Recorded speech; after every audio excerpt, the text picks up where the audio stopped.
काली नजर। माँ, माँ। अरे क्या माँ माँ कर रहा है, बकरी का बच्चा है क्या? अरे माँ, मजाक छोड़ो।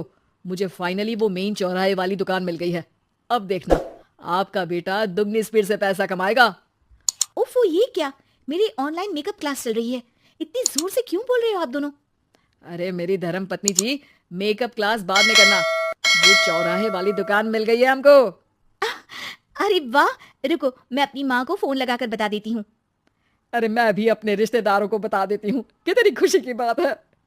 हाँ हाँ, मैं भी अपने दोस्तों को बता देता हूँ। 1 हफ्ते बाद रजिस्ट्री है। बस, घर में खुशी का मौका था। उन तीनों ने अपने अपने फोन उठाए और लोगों में बात फैलाना शुरू कर दिया। और रही सही कसर, श्वेता बहू ने अपने पड़ोस में सबको बताकर कर दी। अरे वर्मा आंटी, अब हम भी जल्दी कार ले लेंगे। घर का रेनोवेशन होगा और ठाट से रहेंगे हम भी। अरे ऐसा क्या हुआ? लॉटरी बाटरी लग गई है क्या? अरे इस बार चौराहे वाली मॉल में हमको भी दुकान मिल गई है। दुकान नंबर 21, जो एकदम चौराहे पर है। अब ग्राहक बढ़ेंगे तो आमदनी भी बढ़ेगी ना। अरे वाह, कितनी खुशी की बात है। मैं बहुत खुश हूँ तुम्हें इतना खुश देख के। बाकी एक बात कहूँ, सबको मत बताते फिरना। किसी की नजर लग जाएगी तो खुशी की खबर वापस लौट जाएगी। हैं? ऐसे थोड़ी ना होता है। अब डरा रही हो? अरे सही कह रही हूँ।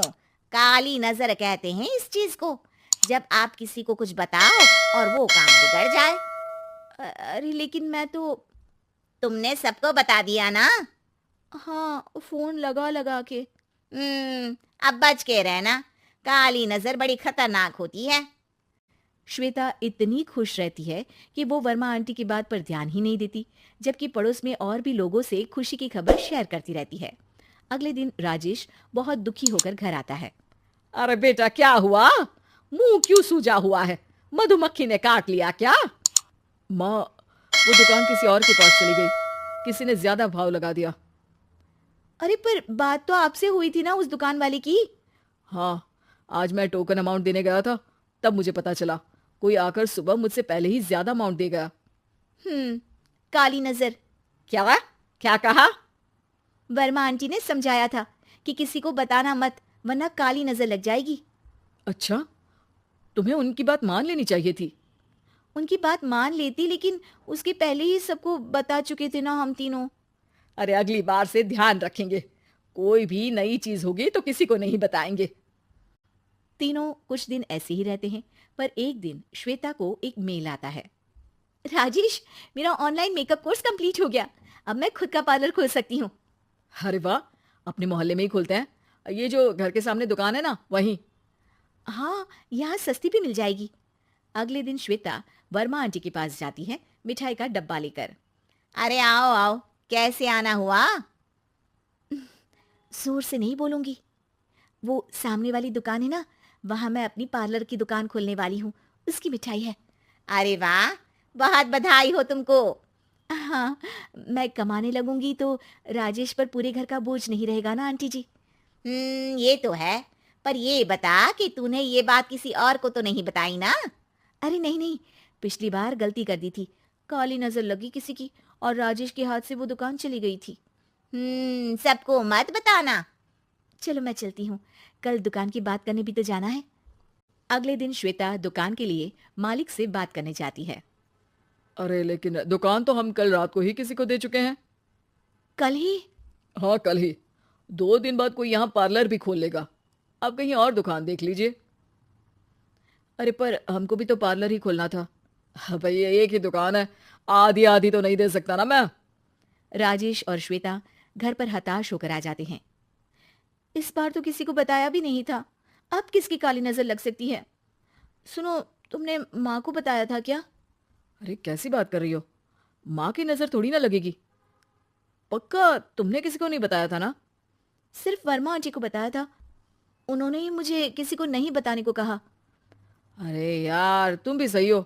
मेरी माँ को नहीं बताने को कह रही हो, पर वर्मा आंटी को बताना तुम्हें जरूरी लगा। अरे वर्मा आंटी ने ही तो काली नजर के बारे में बताया था ना। वो हमेशा हमारा भला ही तो चाहती हैं। मेरी माँ भी हमारा भला ही चाहती है। अरे पर चिल्ला क्यों रहे हो? बात नहीं कर सकते क्या आराम से? नहीं आता आराम से बात करना, और करना भी नहीं चाहता हूं मैं। दुकान जाने का दुख गुस्से में बदल गया था और राजेश और श्वेता में बात बंद हो गई थी। 2 दिन बाद मोहल्ले में पार्लर का इनॉग्रेशन हुआ, जिसमें मोहल्ले के सभी लोगों को बुलाया गया, पर श्वेता, राजेश और माँ नहीं जाते। माँ, अंदर आ जाओ, क्या देख रही हो? अरे नया पार्लर देख रही हूं अपने आंगन से। देखो, माँ को दूसरे का सुख देखने में कितना मजा आ रहा है। मेरा दुख नहीं दिख रहा इन्हें। यहाँ मेरा पार्लर भी तो हो सकता था। अरे चुप रहो यार, हर बात में लड़ाई क्यों ढूंढ रही हो? राजेश और श्वेता फिर बहस करने लगते थे। तभी माँ ने दोनों को बाहर बुलाया। अरे जरा देखो तो, दुकान चलाने वाले का बोर्ड पर नाम क्या लिखा है? श्रुति वर्मा। गाड़ी निकाले बेटा, हमें कहीं जाना है। काली नजर का इलाज कराने? राजेश अपनी बाइक निकालता है। तीनों ट्रिपलिंग कर रहे हैं। माँ राजेश को उस मॉल वाली दुकान पर लेकर जाती है जहां राजेश अपनी दुकान खोलने वाला था। यही दुकान लेना चाहता था ना तू? हाँ, पर इनको भी दुखी करने लेकर आई हो क्या यहाँ पर दुकान दिखाकर? वहाँ काफी नहीं था? अरे श्वेता, थोड़ा सब्र रख, अभी पता चलेगा कि हम यहाँ क्यों आए हैं। बता, इस दुकान चलाने वाले का नाम क्या है? अनुपम वर्मा। कुछ समझ में आया?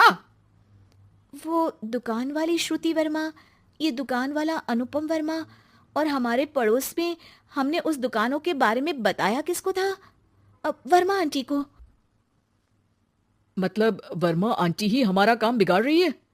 नहीं नहीं, ऐसा नहीं हो सकता, ये बस इत्तेफाक है। राजेश अपना फोन निकालता है और श्रुति वर्मा और अनुपम वर्मा के नाम फेसबुक पर सर्च करता है, जहां ये दोनों ही वर्मा आंटी के रिश्तेदार होते हैं। श्वेता को समझ में आ जाता है कि वर्मा आंटी की ही नजर काली नजर है। अब क्या करना है? कोई भी खुशी की खबर हो तो काली नजर से बचना है, यानी वर्मा आंटी से बचना है। अरे पर मुझे ये समझ में नहीं आया कि वो हमारे साथ ऐसा क्यों करेंगी? अरे बेटा, एक सीख है, दूर के आदमी को आपकी तरक्की से कम परेशानी होगी, पड़ोसी को ज्यादा। दोनों माँ की बात में हामी भरते हैं और अगला काम चुपचाप करने की कसम खाते हैं, ताकि आगे से वर्मा आंटी कोई काम ना बिगाड़ सके।